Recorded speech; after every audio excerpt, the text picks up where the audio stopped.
As chair of Division 3 of the House Finance Committee, I find that due to the state of emergency declared by the governor as a result of COVID-19 pandemic in accordance with the governor's emergency order number 12 pursuant to Executive Order 2020-04 is extended, this public body is authorized to meet electronically.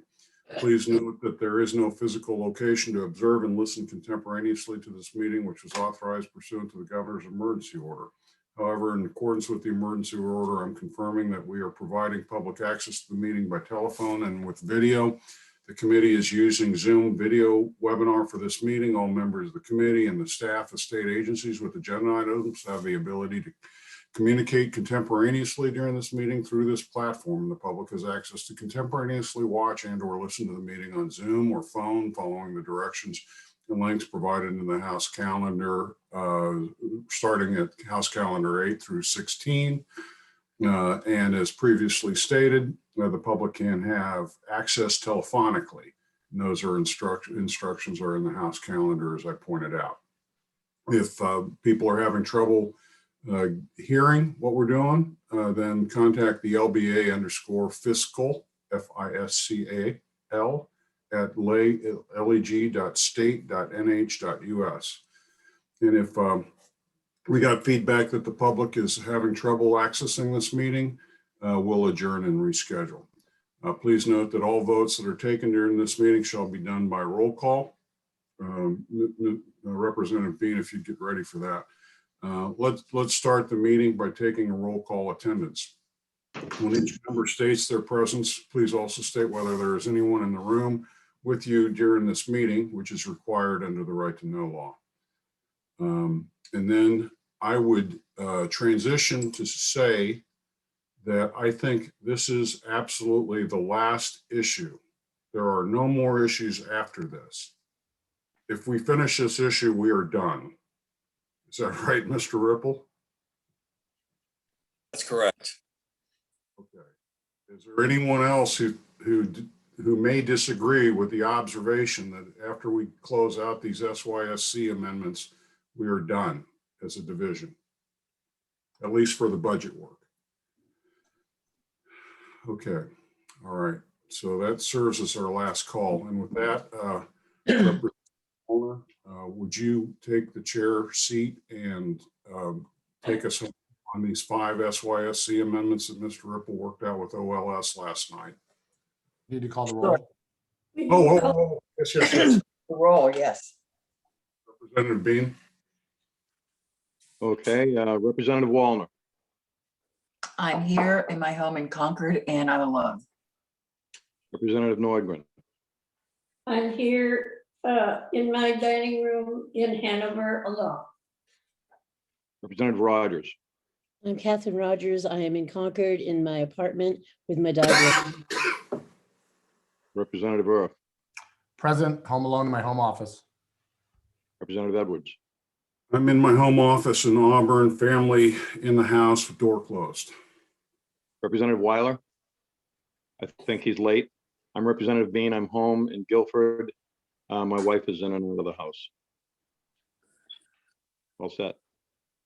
All right, thank you. And then with that, Representative Wallner, if you do us the honors of finishing our work on SYSC. Well, I think we had a good discussion yesterday and went through all of the proposed amendments yesterday.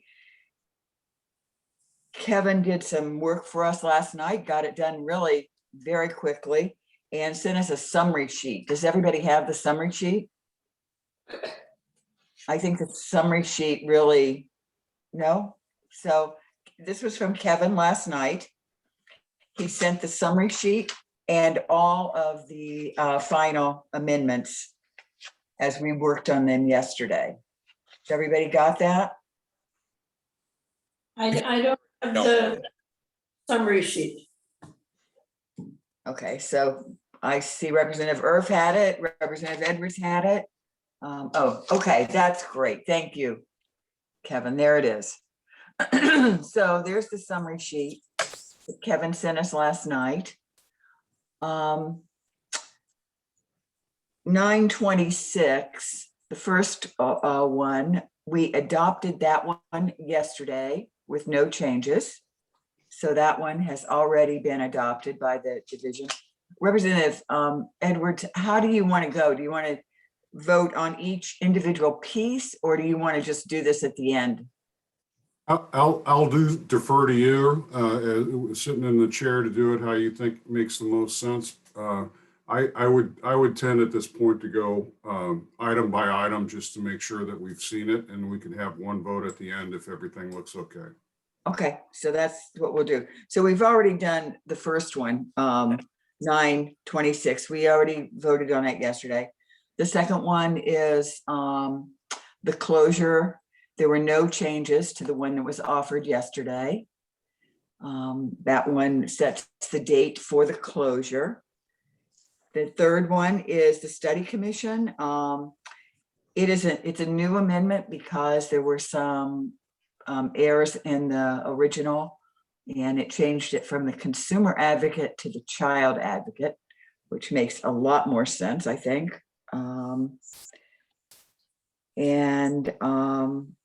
Are there any comments on that change? I think we pretty much agreed on that change yesterday. Sorry, Representative Weiler does have his hand up. Oh, great.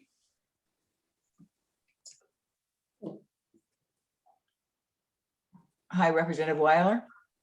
Would you like to take over? Oh, I'm sorry. It's because he's in attendees and he wants me to bring him over to panelists. Sorry about that. Oh.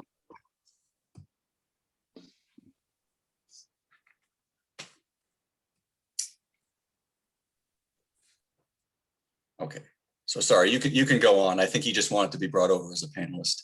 Okay. Yeah. Does he want to take over going through this, or does he want me to You finish? got a head start, Mary Jane. Keep going. I've got the same papers in front of me, so we'll be all on the same page. Thank you. Okay.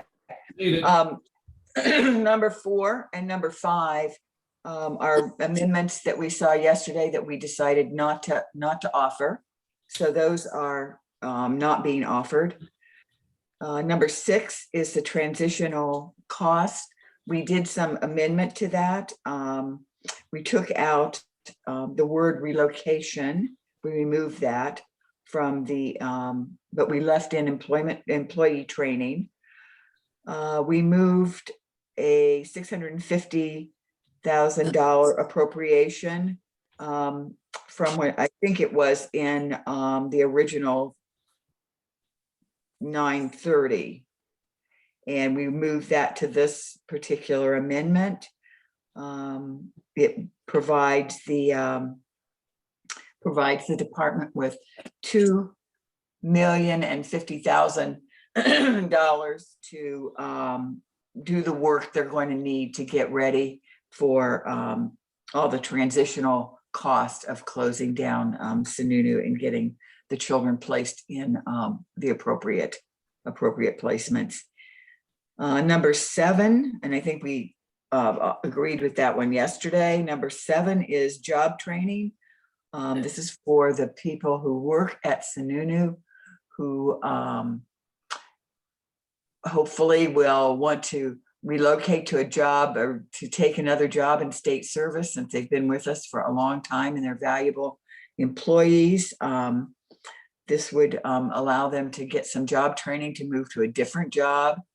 I think there are a lot of people there who have great skills that we can certainly use in other parts of state government. So, and as we saw when we went through the budget, there were a lot of job opportunities available. So hopefully that will be a smooth transition. And then finally, it was the disposal of the property. And we did change that one. If you go to that one, number 8, we just shortened it and turned the property over to administrative services. And those are the ones that we went through yesterday. I think we had agreement on them yesterday. Is there anyone who disagrees with those, with how we proceeded and with the amendments?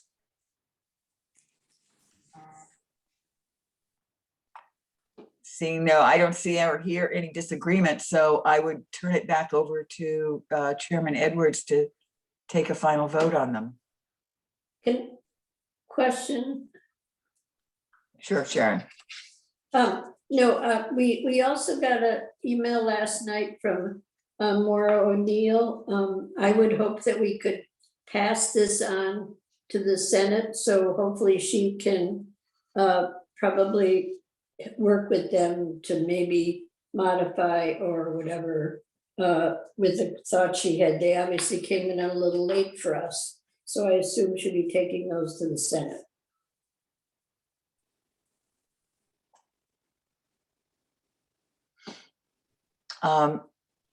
Chairman Edwards, I'm turning it back over to you to take the official vote. Okay, well, thank you.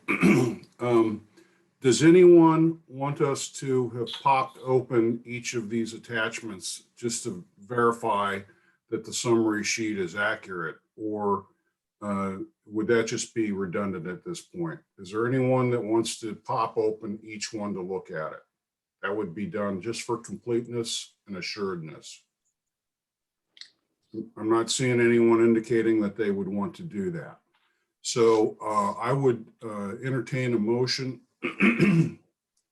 to accept the amendments as documented in the summary sheet that we're looking at, to include the deletion of some amendments that we do not want to offer. Is there a motion on that? So moved. I would move, we move them all at once, or you want to do them one at a time? I was prepared to move them all at once, unless you see reason to do it separately. Nope, all at once is fine with me. Okay, so we have a motion. Is there a second? I'll second it. Seconded. Is there any further discussion? Not seeing any. Mr. Clerk, are you ready to take a roll? I am. Thank you, sir. All right, on the motion to adopt all of these things as briefed, Representative Earth, Yes. Representative Weiler, yes. Representative Bean, Yes. Representative Wallner, Yes. Representative Nordgren, Yes, Representative Rogers, yes, Chairman Edwards. Yes. Mr. Chair, the vote is 7-0. And I'll list all these amendments here. All right. So thank you for that. And so I think that concludes the Division 3 work as we prepare. I have one more amendment that I have been working on with Lynn Obrick since she's closed her thing, and I hope we can come back maybe this afternoon to pass that. It has to do with the emergency thing, and what we're trying to do is find enough votes to pass the budget, and some of the people have pledged to vote if we can get this amendment in. So is there a problem with meeting later today and bringing that amendment forward?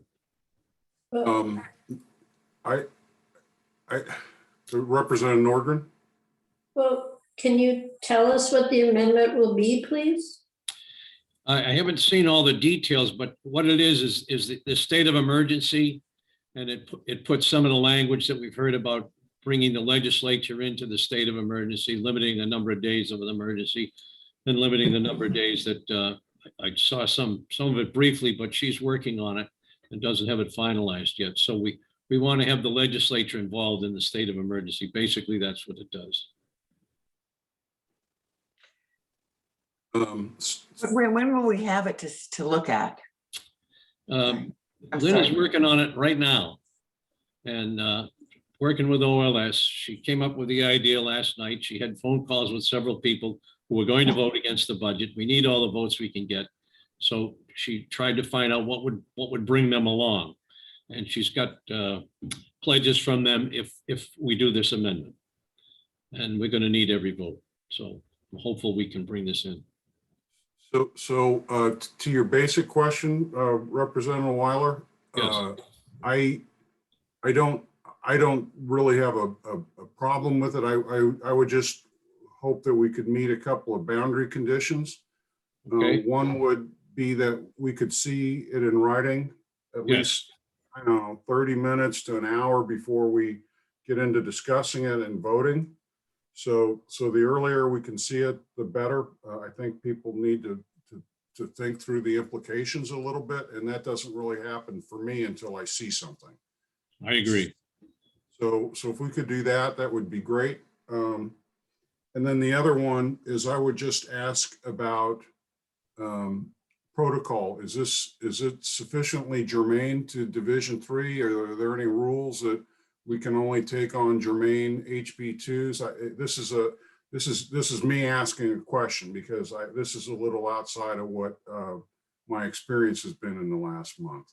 So if Well, I'll get since- an answer to that, and then Representative Nordgren come back to you.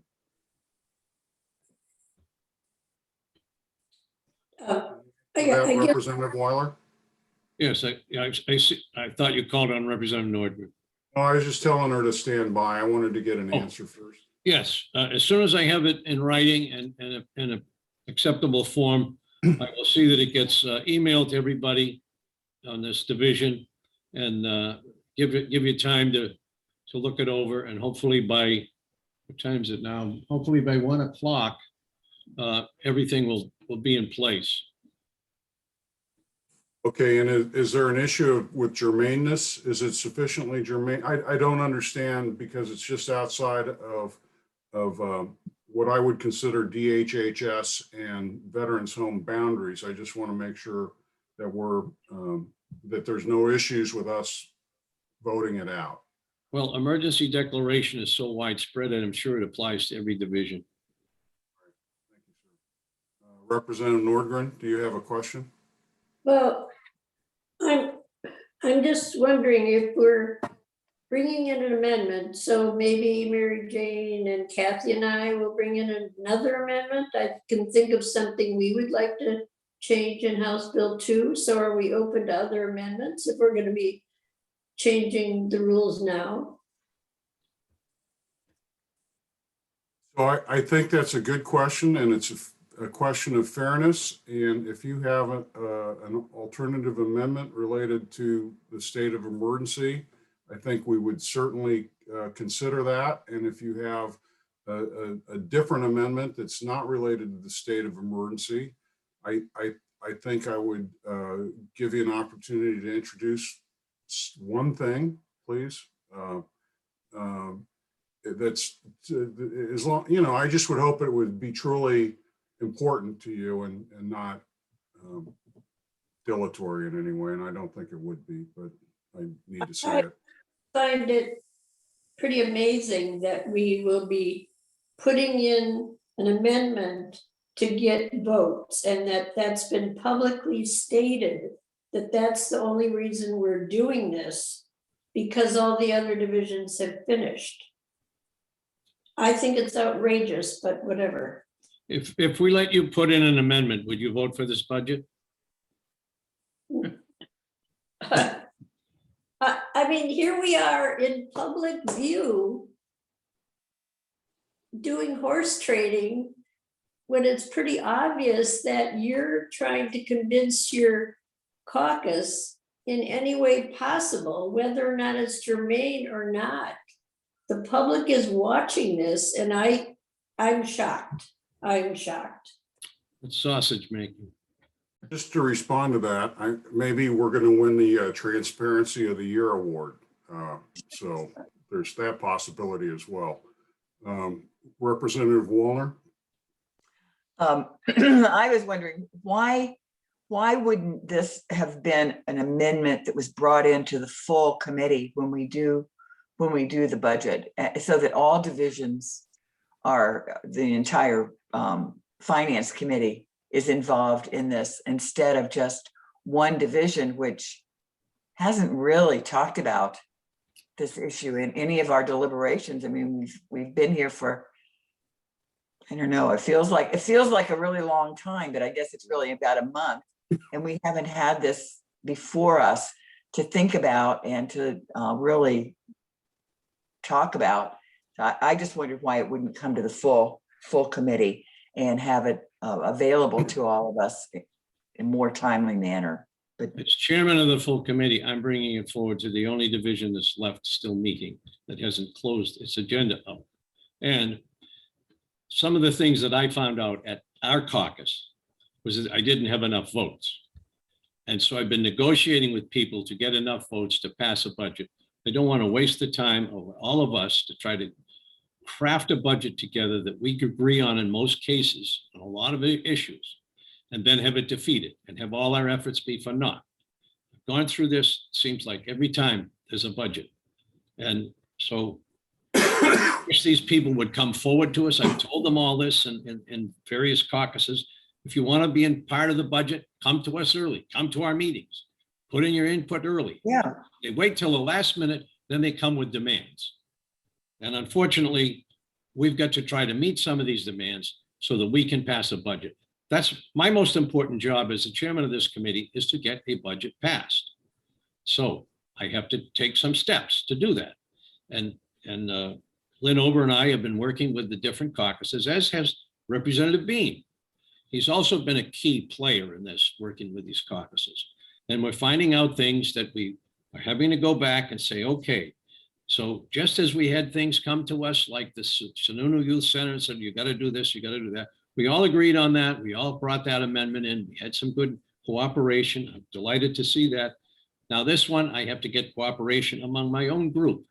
So this is what I'm suggesting. I'm asking for the cooperation of the chair of Division 3, and I will make certain that all of you see the language for a period of time before we vote. I'm asking for us to come back at 1 o'clock before the chairman closes out the work of Division 3, because this is the only working division now that I can come to as chairman of the committee. So that's what I'm doing. Thank you. Well, I think we can support your request. It does seem to me that DHHS has been and will be as affected as any department in the state government in terms of reacting and responding to the pandemic and the state of emergency orders. And I'm glad that we'll be able to see something before we have to discuss it. What was else?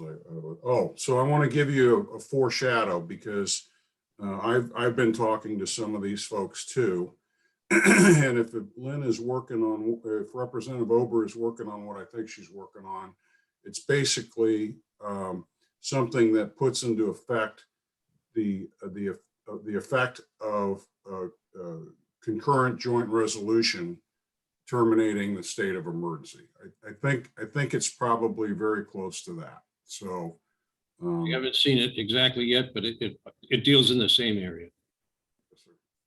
okay, so Mr. Ripple, do you have any thoughts for us? Because I think we're going to go into recess, and that we're going to receive a document from Representative Weiler sent to the entire committee prior to coming out of recess.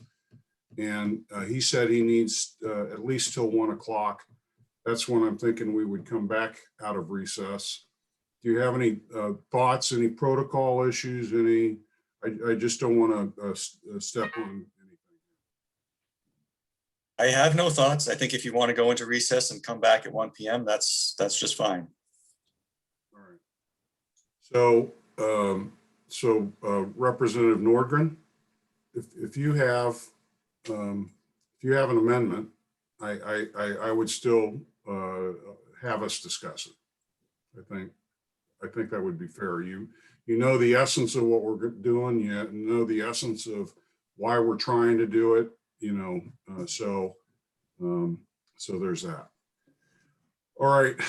Well, with that, let's. I'll call the meeting of Division 3 into recess until 1 p.m. So if you would put up the sign, Mr. Ripple, and cease recording, I'll see everyone at 1.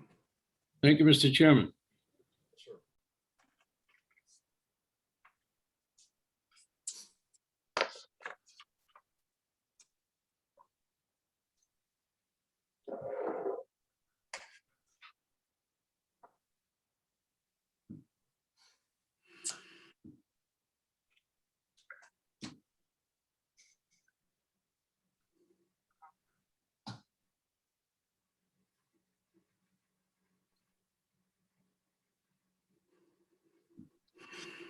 It's 1 o'clock, but I'd like to just wait a few more minutes to give Representative Nordgren a chance to join.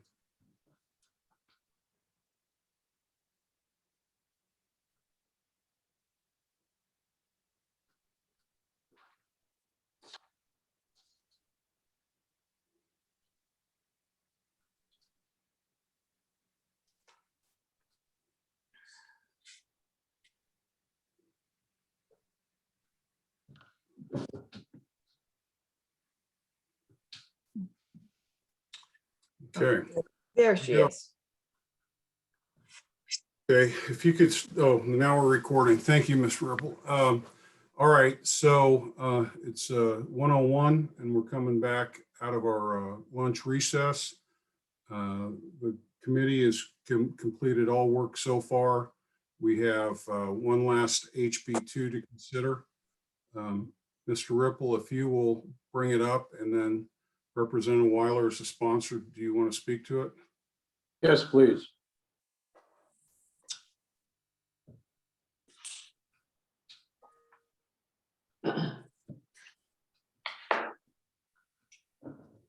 Just a second here.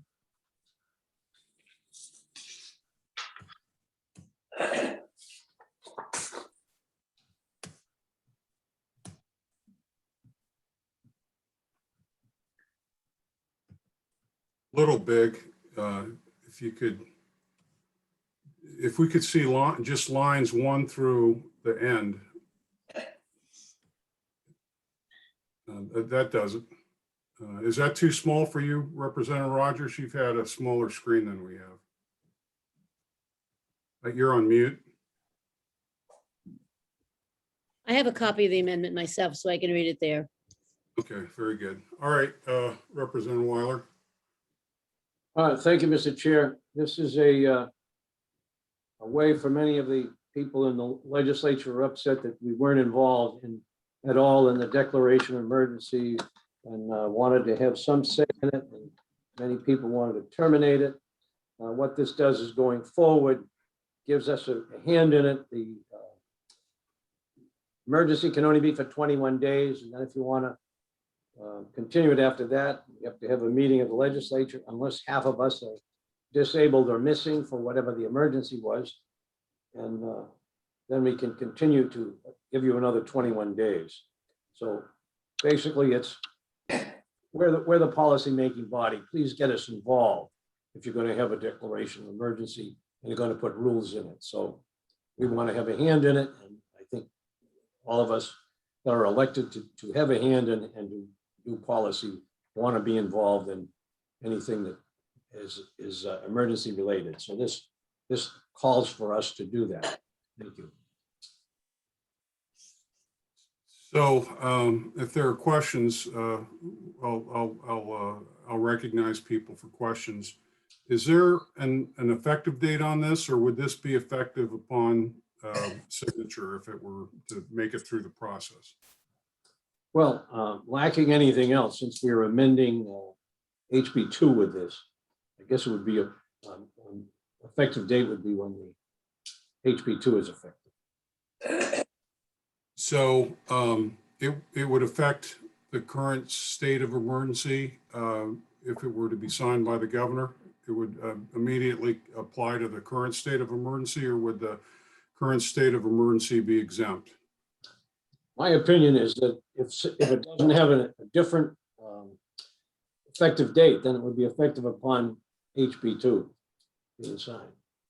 Thank you. Representative Rogers. Yes, I have a series of questions, actually, if I may. Just go ahead and keep asking them. We're now in the conversation mode. Okay. The first of all is are you aware, Representative Weiler, that the ED&A committee this morning passed a bill that would make this redundant? And I'm not sure if it is actually at odds with it. At some places, they passed a bill that actually, my understanding is they had 3 or 4 work sessions on, and they had a public hearing, which this bill did not. And their bill is quite extensive. It calls for, among other things, the legislature to vote on the various parts of this. It calls for the involvement of the executive council in with it, not just the governor and so forth. I know that you went and spoke to them as one of the experts they called in. And I just wondered if you were aware that they passed a bill this morning. Well, thank you. I was not aware. Excuse me. And does that make it any different, the fact that they passed a bill this morning for the need for this? Since there is a bill that's going to be coming in front of us the same day or the same 3 days as the budget, would that change your opinion for the need of this? Well, I guess we're going to rely on the Senate to work this all out.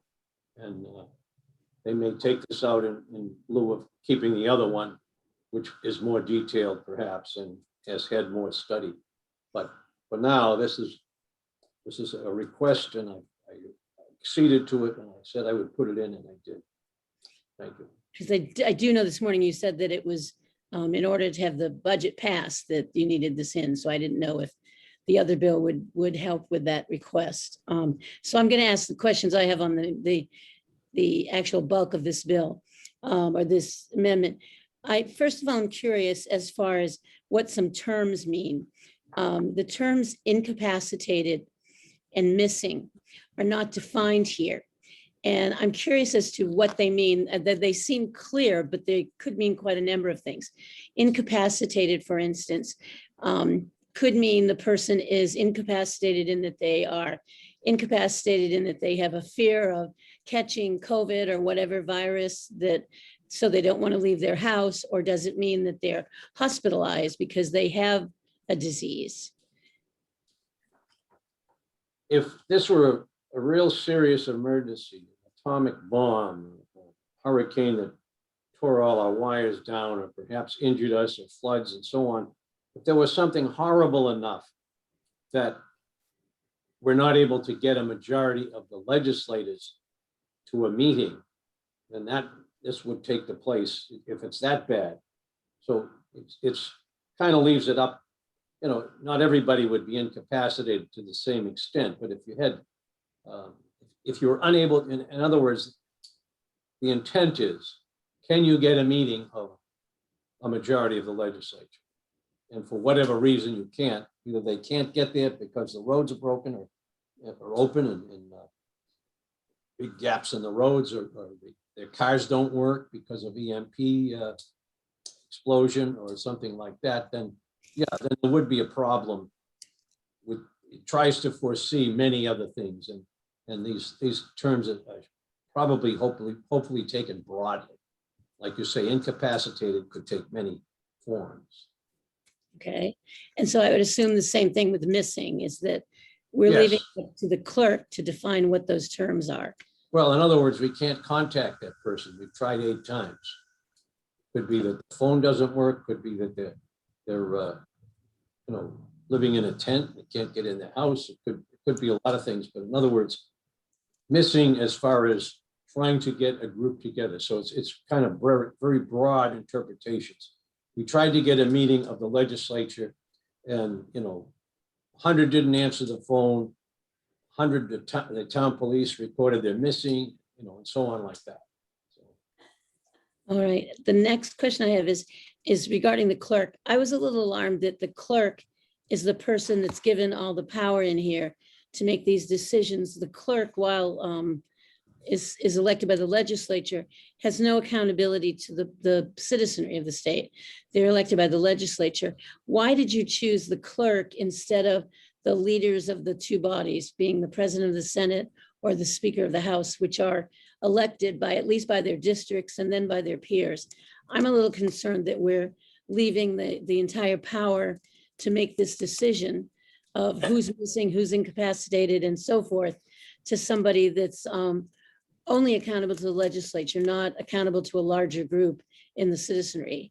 I would have been much more comfortable had it been somebody that's elected by at least some portion of the citizenry. The speaker and the majority leader quite often are from a pretty good distance from the Capitol, but generally the clerk's fairly close. And if you're looking somebody that is a responsible person who knows all the numbers, who knows all the names, and usually has access to them and all the contacts, then that person is likely to be able to get to the Capitol and perform those duties. Whereas if you had like Gene Chandler is 2 hours away, what if there was a problem between where he lives and getting to Concord? The majority leader could be going in another direction where it's difficult to get there. This assumes some travel problems to gather, and it also assumes that the clerk is nearby and has access to the lists and the names and wouldn't have to dig them out. If he could get to the Capitol and the Capitol was intact, it would have those records. But the speaker couldn't have them in his home or wherever the people in charge of the House would be, or in charge of the Senate. But does it give you any, I don't know, discomfort in the fact that it's someone that isn't elected and is not accountable to the general population? Well, not in this case. They're responsible to the House. And if they're doing something that the House doesn't like, they could be replaced at any time. First, we'd have to have a gathering. Right, that's, and then I So guess. this is just a communication, person to do communication. And then the other question I have about the definition is, what would be a nominal state of emergency? In the last paragraph that's added, Yeah. you talk about a nominal state of emergency as opposed to a, I don't know, a full state of emergency, I guess. And I'm curious what a nominal state of emergency is. It's one, it's named an emergency, but it's not an obvious thing. Like, oh, for some reason, we can't get money out of a bank. Is that really an emergency? Well, there's people looking for us to spend it. So how do we get, all these creditors are coming here, we can't, the banks, there's a bank holiday or whatever the government has declared at some moments. The only thing that's an emergency is we can't get at the money. Okay, what do we do now? Well, we're gonna have to declare an emergency just to get the creditors to back off, because we can't cash our checks, we can't get our money out of the bank and so on. So it's named an emergency, but it has no appearance of an emergency. It's nominal. And then I guess just my last question again is why is it so important? As I said, the bill did pass in the ED&A committee today, which was a policy committee, after a great deal of study and a great deal of work. Why is it such an emergency to bring this in a division in the budget instead of going through the policy committee for a policy, instead of putting it in a budget bill where it really isn't a monetary bill? I guess there was some fear by those who wanted to make sure that it was like belt and suspenders, that what if the committee, the ED&A committee couldn't agree on something? What if it had language in there that couldn't pass? It's like 2 bites of the apple. So, all right, we'll get it one way or the other. So, and as I said, I have to try to get people to vote for the budget. And if this is something that I can get them to agree to vote for the budget, then I'll put it in there. Do you have any further questions, Representative Rogers? Not right at the moment. Thank you very much, Mr. Chairman. We'll come back to you if you do. Representative Weiler, so I'll go with Representative Wallner first. You have your hand up. You're on mute though. There.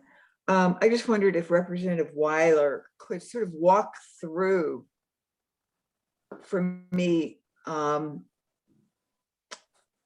how this would actually work. The clerk would, you tell me how it would actually work. I'm having some difficulty following how this works. The governor could declare a state of emergency. Mm-hmm. The legislatures are available, say it's July, August, and we could be called in, but they didn't do that. They just declared an emergency, but now he's got 21 days. So we're all hearing about it. We're all wanting to know what's going to go on. We all want answers. We all want to be able to have some input into this. And we call up and the speaker puts out the word to have us gather, or the president of the Senate. And they try through the normal means, and they also assign the clerk to call. And if so, speakers put out the word through the regular channel. If it doesn't work through the regular channel, then the speakers or the clerk's going to try several other channels and put his staff to work, making all phone calls and call towns and see if the town is affected in the emergency, that nobody can get in or out of a particular town. And so they're going to try to get a quorum, assuming that this emergency has kept people from traveling or kept people from communicating. There might be an inability to contact some members. How many members? We don't know. It depends on what part of the state was affected and how widespread it was. But assuming it didn't affect the whole state, maybe we could get a quorum together, discuss what the problems were, talk about how we would, and use the collective of all the state reps with knowledge of whatever the part of the state that's left, what things are available, and use more than just the emergency planning and the governor to try to help allay the emergency and come up with ideas of what to do. Just to have more heads in the game than just a handful. So that's what the idea of it is.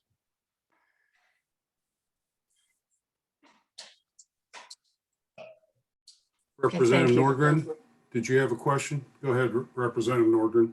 I did, thank you.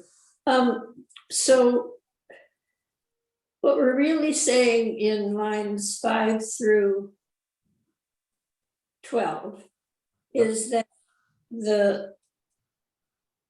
this removes the power of the highest elected official in the state, the governor, and it gives the power to the clerk of the House. Is that, can you, Mr. Representative Weiler, can you explain that to me? Am I reading this correctly, or am I not reading it the way it's meant to be? The declaration of the emergency would likely would have to come first from the governor, highest elected official.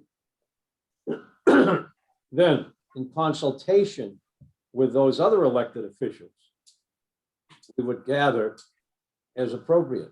The only power the clerk has is to discern whether we can contact everyone or not, and whether we can get an answer from everyone or not. That's his only power, is to see if there is the availability. The alternative methods that would have been used by the clerks, by the speaker's office, are also in effect. So the clerk is working, and so is leadership working of both parties to try to find how many people are able to travel, able to join. And then the clerk is going to add them up, and he's going to say, well, we've only been able to contact 150 people or whatever. But that would then return the power to the governor if we are unable to gather and act. But if we are unable to gather and act, then we will have consultation with the governor and probably the emergency preparedness person and get everything explained to us, since we are the people closest to the citizens. Then we would be able to get back to our citizens and give them more details, because some of them, if everybody called emergency management, they never get through on the phone. But if 350 of us could gather, get a good detailed briefing, when we go back home, anybody calls us, we can give them the details of what's happening, what's expected, and where to go and what to find and so on. And we could also help pass on information through our contacts. So the idea is to get more people involved so that we can all have a hand in this and also be helping. Thank you. Your hand is still up, Representative Nordgren. Do you have a question? No, I think I don't understand how it's being done, and I think I can't help. So thank you. So I have a few questions, Representative Weiler, if I may. Yes. There's a few of them, and I would just like to use these to try to establish something like a problem statement, because we have legislation here that's the purpose of which is to solve a problem. And I'd like to just make sure that there's a common view of what we think that problem may be.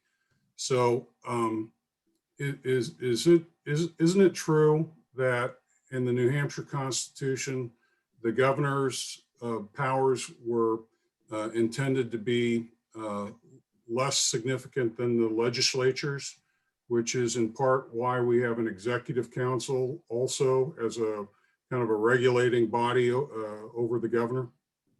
Yes, we have one of the weakest governors of the states.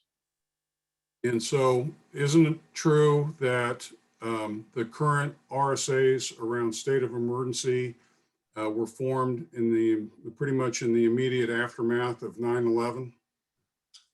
I think so. And isn't it true that this state of emergency is the first time since those laws were enacted that the state of emergency powers were used? Yes. And do you share, as I do, a belief that there is a significant amount of the legislature that believes that its legislative role during this state of emergency has been minimized beneath the role envisioned in the spirit of our Constitution? Yes, I would. And then after watching the way the state of emergency has played out, do you share, as I do, the idea that there does not appear to be any firm metrics that the public currently understands to be the conditions under which the state of emergency will be lifted? Yes. And if there are no firm metrics under which the current state of emergency could be lifted, isn't it potentially possible under our current statutes that the state of emergency would last in perpetuity? It could happen. Unless there was some control. So then isn't it true that about the only check on the governor's budget under the current RSAs is whether or not we pass a budget? Because if we do not pass a budget, the governor's ability to resource the operation of the government in an emergency is limited. It's constrained. It's not stopped, Yes. but it's constrained. It is constrained, yes. So then isn't it reasonable to believe that since the budget is our only legislative check on the governor, that we use the budget process as a way of refining and reestablishing an appropriate balance between the legislature and the governor? Yes, it's our most important tool. All right, those were my questions. Thank you, sir. Thank you for those questions. Are there any other questions? Representative Rogers? Yes, so are you saying that a bill that passes into statute is not effective in ending a state of emergency, Mr. Weiler? I haven't, the statute that did pass didn't have a way to end it.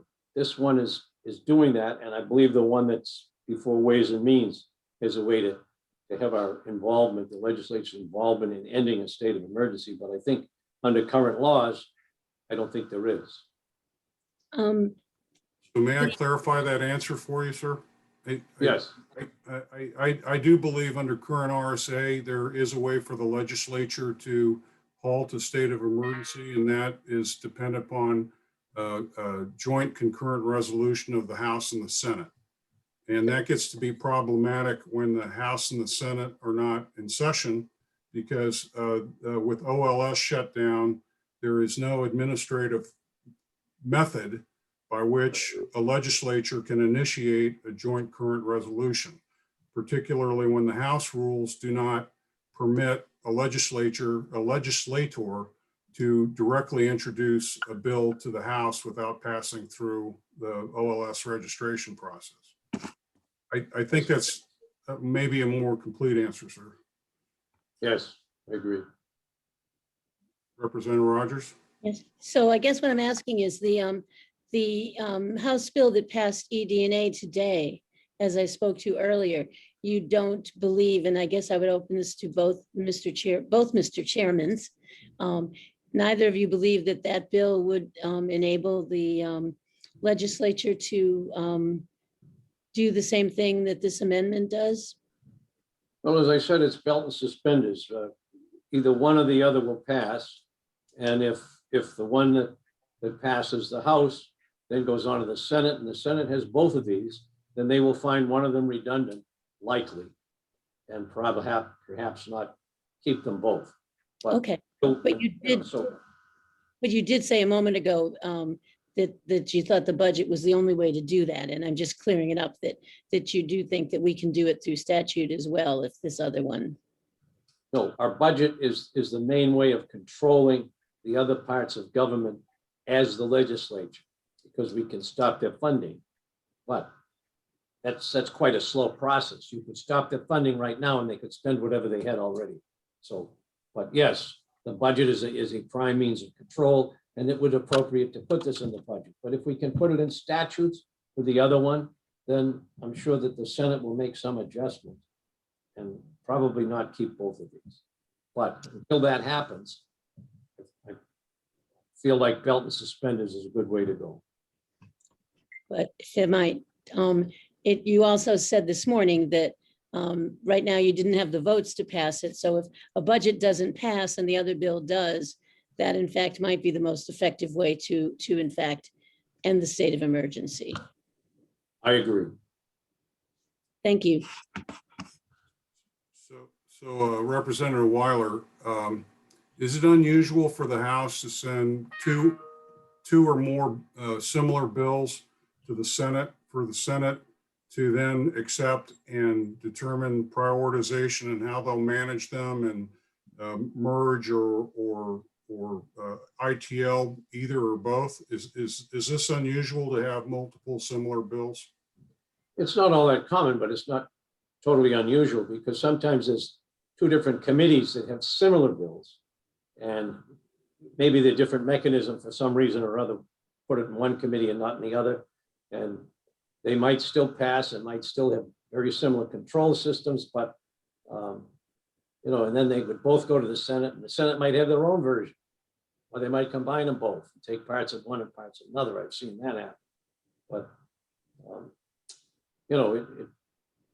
it's not unusual for them to have two paths to accomplish a mission. And quite often it's Senate bills and House bills that read almost identically that are passed in both bodies. Then the other body decides what to do with the other version.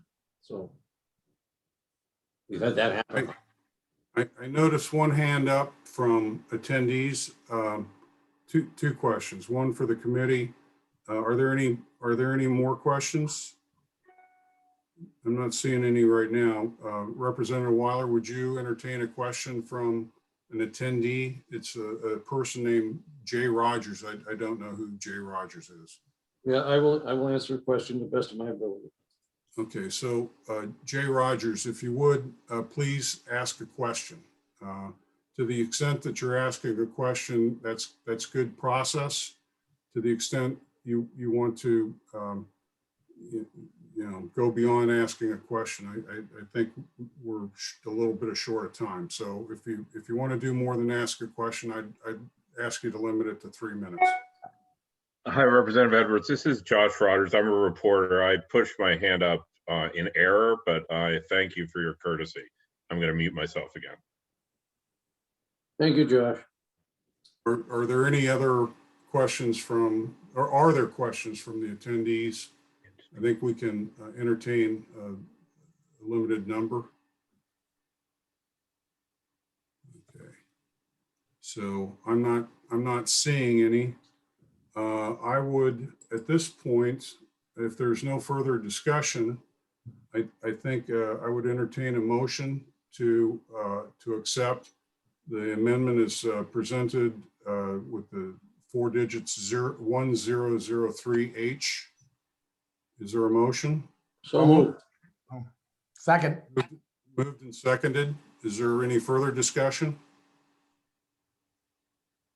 Not seeing any. Representative Wallner, is that are you getting ready to say something or you? No. Okay, so go ahead. I don't want to cut you off if you have a comment to make. This is the. No, I'm just concerned about the process, and here we are at the end, and putting in the Division 3 recommendations. I hope when we get to full committee, that we have a lengthy discussion about this, or, you know, that the whole committee, the whole finance committee talks about this being in the budget. It seems like it's sort of a last minute thing, and the other divisions haven't really seen it.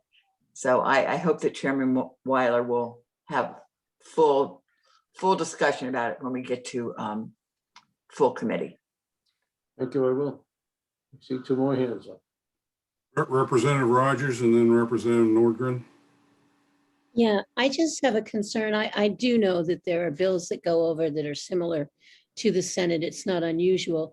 However, I think in this case, the bill that ED&A passed, as I said, had a number of work sessions, brought in a number of experts to speak to the committee, including Representative Weiler to speak about the fiscal committee and its responsibilities in an emergency or declaration of emergency, including looking at a number of studies that talk about states' reactions and how they deal with federal money. They had a number of safety advisors talk to them.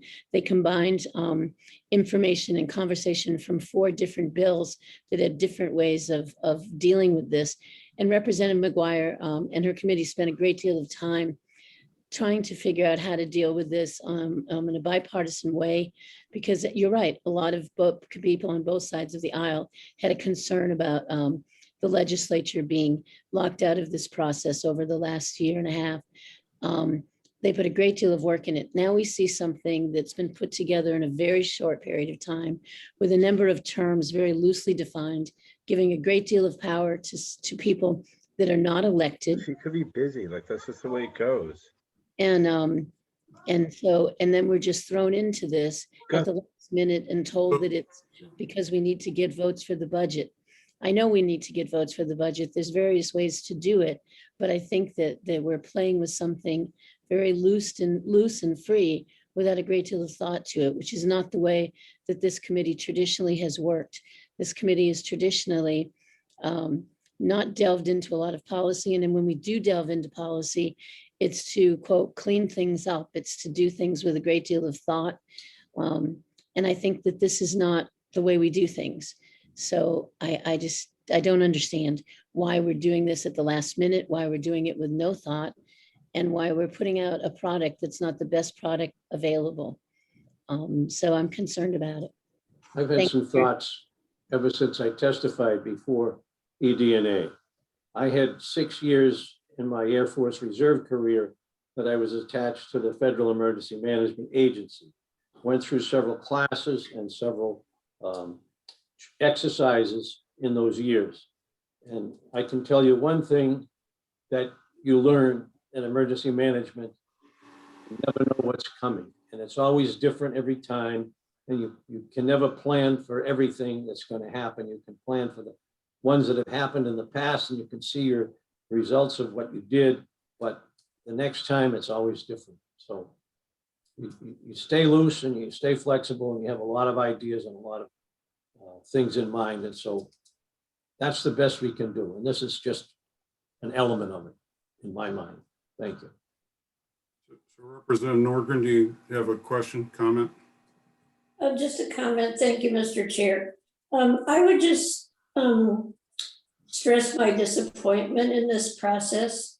I think, Chair Edwards, you've been on the whole very fair to the minority in the committee. And I'm just disappointed that this really colors the way we all feel at the very end of the day. And I think it's sort of an embarrassment to the public that we've conducted it this way today. So I would just like to say I'm deeply saddened by the way we've ended up our time together on the budget. Thank you. Yes, ma'am. So Representative Weiler, to echo your comments, I've been FEMA trained as well in my Army Reserve duty, and I've spent time in tactical operations centers in the hostile fire zone. And in many regards, what the governor's had to deal with is much like that.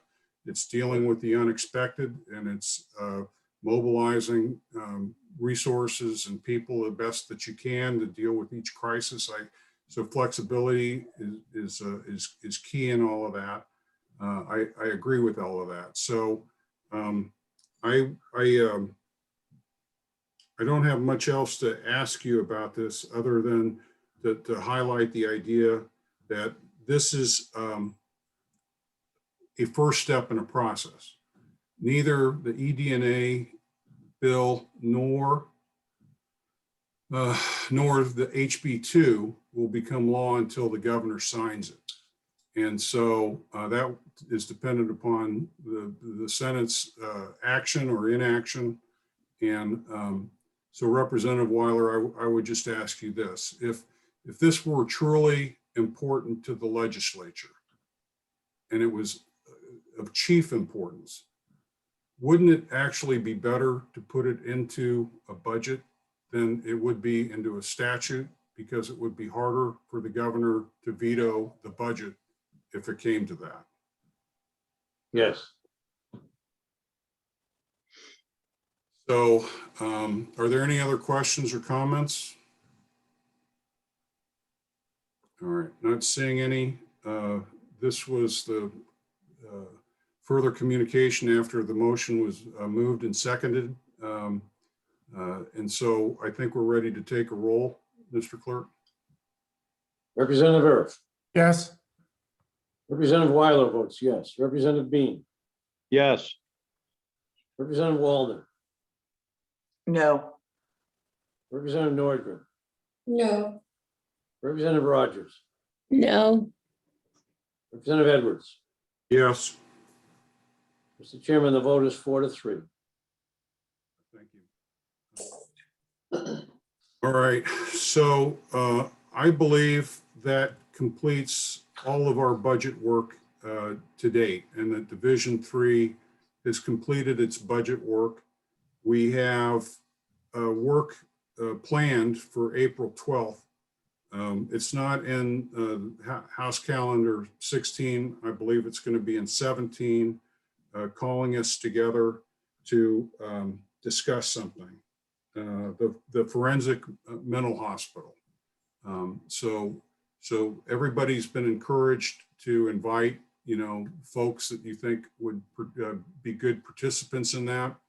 Once it gets into the calendar, I intend to invite the chairs of the Public Works Committee and the HHS Committee to come sit in a panel with us to go over what we can learn that day. Are there any questions or comments about our next get together as a division, which should be April 12th?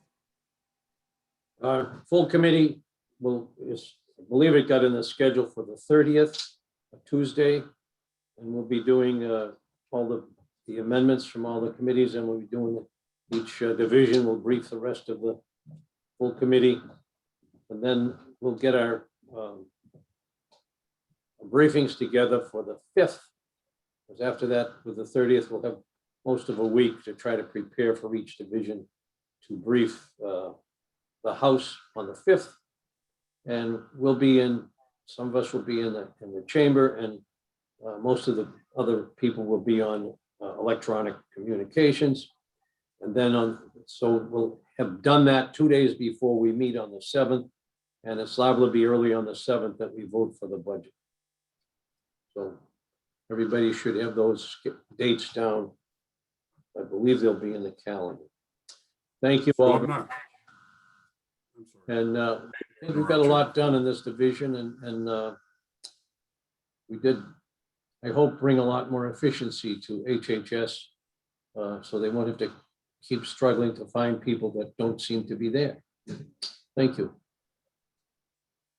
Thank you, Representative Weiler. And I'll just say, you know, I was new to finance and hadn't had an opportunity to work closely with any of you. I hadn't met Mr. Ripple, and I just really appreciate the willingness of people to reach out and help me learn both finance and how to be a chair all at the same time. So I do appreciate that. I know that I made some mistakes along the way. Representative Rogers, I do owe you an apology for the other day. That didn't go the way I would expect. I was taken a little off guard, but that's no excuse. So I guess with that, I would just say, there it is. Have some champagne. We're done.